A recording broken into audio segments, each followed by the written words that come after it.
Get back to the bus!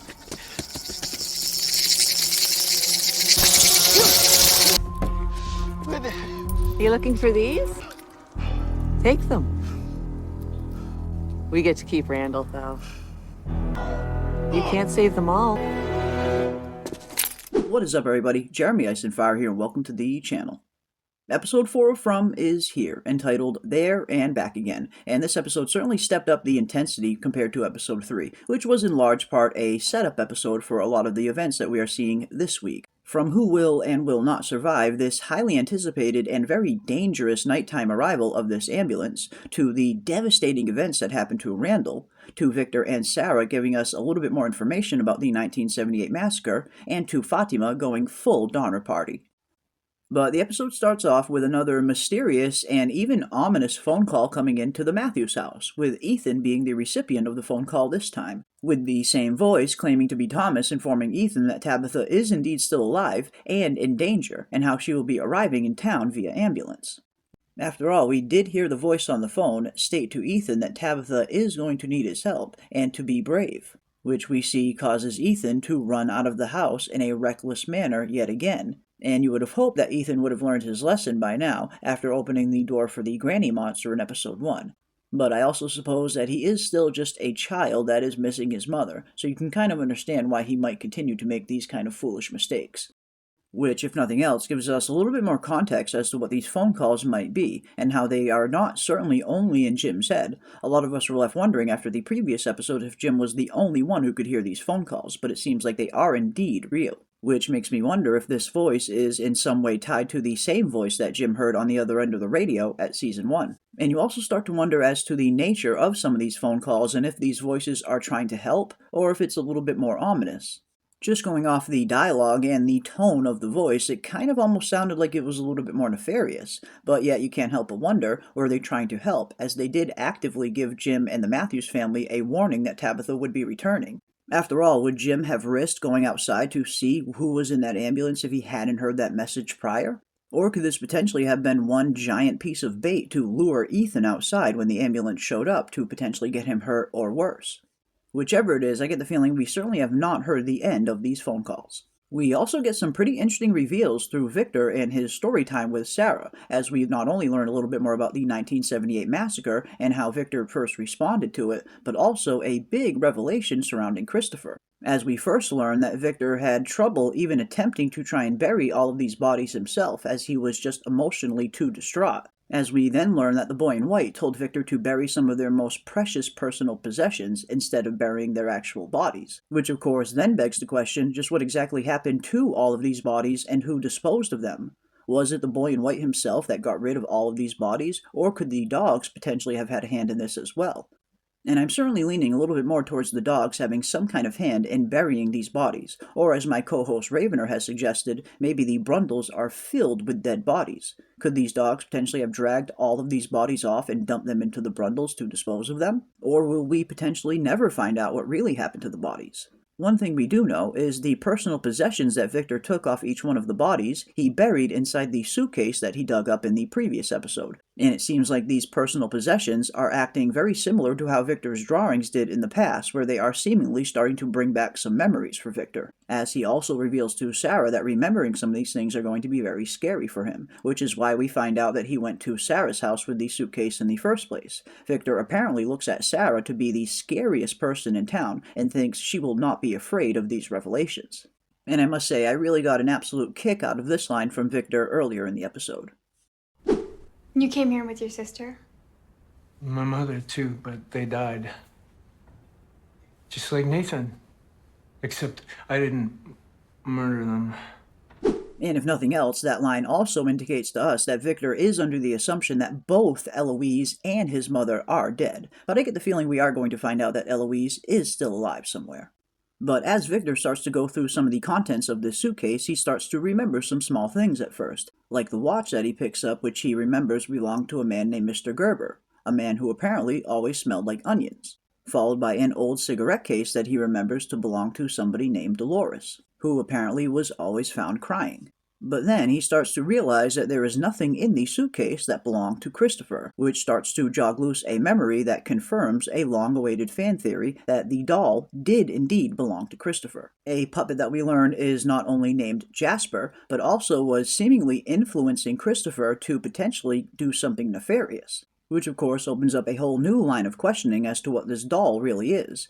Is this something that Christopher brought with him when he got stuck here in Fromville? Or was this something that Christopher found inside Fromville? Some kind of cursed object or some kind of possessed object even? And is this doll potentially the origin and the source of the symbol that Jade and Christopher were both plagued with? After all, we do know that Jade has been seeing this doll as well, both in visions and down in the caves when he saw the Ankui children. And could this doll potentially be trying to influence Jade to do some kind of heinous act next? We have seen that these visions are starting to take a pretty heavy toll on Jade mentally, as he does seem to be reaching his breaking point. But definitely let me know your thoughts down in the comment section, and why exactly did it seem like this doll and Christopher were arguing with one another? Was Christopher trying to resist the influence that the doll was trying to exert over him? Was Christopher ultimately trying to resist this massacre that the doll potentially set up? Or did the doll have other plans for Christopher? Or could this puppet potentially even be some kind of conduit for some other kind of evil spirit? We have seen a lot of the entities that seem to be running around in this place don't always have a physical form, like the spirits that Sarah communicates with, or the cicada entity we see in Season 2. And could this puppet potentially be some kind of vessel, for lack of better terms, for some kind of entity in order to communicate and manipulate people through? Or could it potentially be trapped inside this puppet and want out? And the scene also unveils a pretty interesting dynamic between this puppet and Christopher, whereas at the beginning, it seems like Christopher was the puppeteer, but now it seems like the puppet has taken the upper hand and has become the puppeteer, with Christopher becoming the puppet. An interesting role reversal, if nothing else. One thing we do know is that Victor is under the assumption that this doll Jasper can provide some more definitive answers. So I do get the feeling we are going to see Victor and maybe even Sarah tag along with him, descending back down into those caves to look for the doll, as that is the previous place that Victor spotted it. But getting back to the nighttime ambulance arrival, we see that they have finally found the town. And right away we see an ambush that has clearly been laid out by the monsters, as we see one of them laying out in the road pretending to be a passed out human. Which of course leads to the death of both of the EMTs, which is something that a lot of us anticipated anyway, as both of these EMTs definitely seem like red shirt material. And after the ambush, we see the female officer Acosta attempting to lay some rounds into some of these monsters, with no effect, leading her to take off, leaving Tabitha handcuffed to the ambulance on the inside. But luckily for her and Henry, Jim, Boyd, and Randall show up in the nick of time. But unfortunately, they have no key to the handcuff, leading Randall to go back to the bus to look for some tools.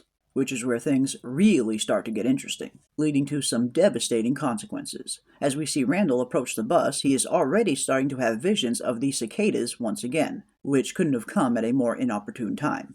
As when Randall is returning back to the ambulance, he finds himself surrounded by monsters. And one thing I have to give Randall a little bit of credit for is throwing the tool bag to Boyd, leaving himself in harm's way as Boyd goes off to save Tabitha. And just as Randall turns around to head back to the bus, the cicadas descend on him in big numbers, as the monsters continue to surround him. And this is something we and many other fans did have a feeling could potentially happen, that the cicadas would descend upon Randall at the worst time, leaving Boyd to ultimately make a choice, to go and save Randall, or to save everybody in the ambulance, which unfortunately turns out to be the case. But not before we get some very interesting dialogue from one of the monsters, which ties back to another piece of interesting dialogue we heard from Randall earlier in the episode. You looking for these? Take them. We get to keep Randall, though. Both of which could be pointing to a terrible foreshadowing to come. On the bus, Randall states to Boyd that everybody is running around here worrying about dying, but he thinks that death is not the worst thing that can happen to people here, and then he accounts some of his weird experiences that he had in the cicada coma, which of course gives Randall, Julie, and Mari a unique insight into the darker and more nightmarish side that Fromville has to offer that many other townsfolk haven't seen. As we even hear Julie later on in the episode talk about her time in the cicada coma and how she still doesn't quite remember much of what happened, other than a feeling of being absolutely terrified. And now here we have Randall stating about fates that might be here that are worse than death. And then later, back at the ambulance, when Boyd is looking for the keys to try and take off, we see the monsters approach Boyd, offering him the keys and an ultimatum. Take the key and save everybody in the ambulance, but we get to keep Randall, a decision Boyd is forced to make. And I definitely get the feeling that this decision is going to come back to haunt Boyd in more ways than one, especially given his background as a military man and his honorable code to leave no man behind, which we learn in Season 2 during his time with Martin. But luckily for everybody in the ambulance, they safely manage to make it to Colony House. Not long after, the female officer Acosta also shows up there as well, but not before accidentally shooting Nikki while aiming at one of the monsters, which ultimately leads to her death.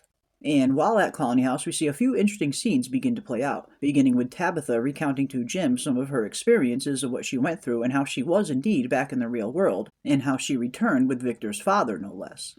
Followed by another very intriguing scene of the kimono ghastly entity that Elgin has been seeing, only this time it is seemingly reaching out for help.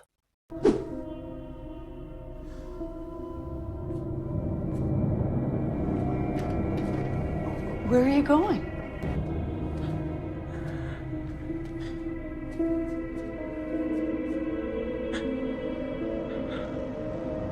Help me. Please. Sorry. And a lot of us have been wondering just what exactly does this thing want from Elgin ultimately? Is it trying to help him? Is it trying to harm him? Or does it need help itself? And now it looks like we're starting to get some of those answers. At first, when we first saw this entity appear, it seemingly is starting to drown Elgin in his dream. But what if that is not really the case? What if it was actually trying to wake Elgin up? After all, when humans are asleep, they are not physically able to hold their breath, so putting Elgin underwater could have potentially been a method to wake him up to keep him out of harm's way. Because when we look back at that scene with a closer eye, we start to notice that the music box arrived before this entity showed up. Was the music box arriving a harbinger of something dangerous that was about to visit Elgin? And did this kimono-like creature wake him up just in the nick of time before he fell into harm's way?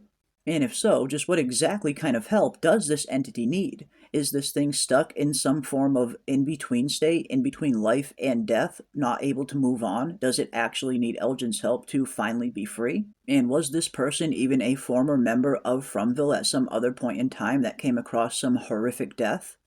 I guess whatever its true intentions are still remain to be seen, but I wouldn't be too surprised if it does simply just need Elgin's help to move on.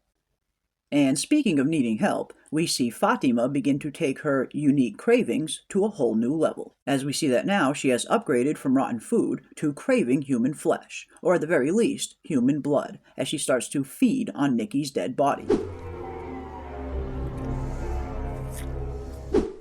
But what exactly is this an indication of? Is Fatima really getting ready to birth something that is more than human, maybe even potentially a monster? Or is it potentially Fatima herself who is being transformed into something else?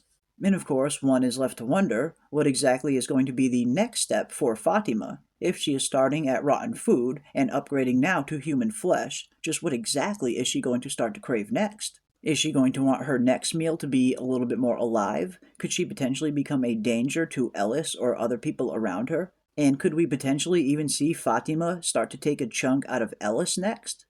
Whatever is set to happen, it certainly seems like these signs are not pointing in a favorable position for Fatima or for this child.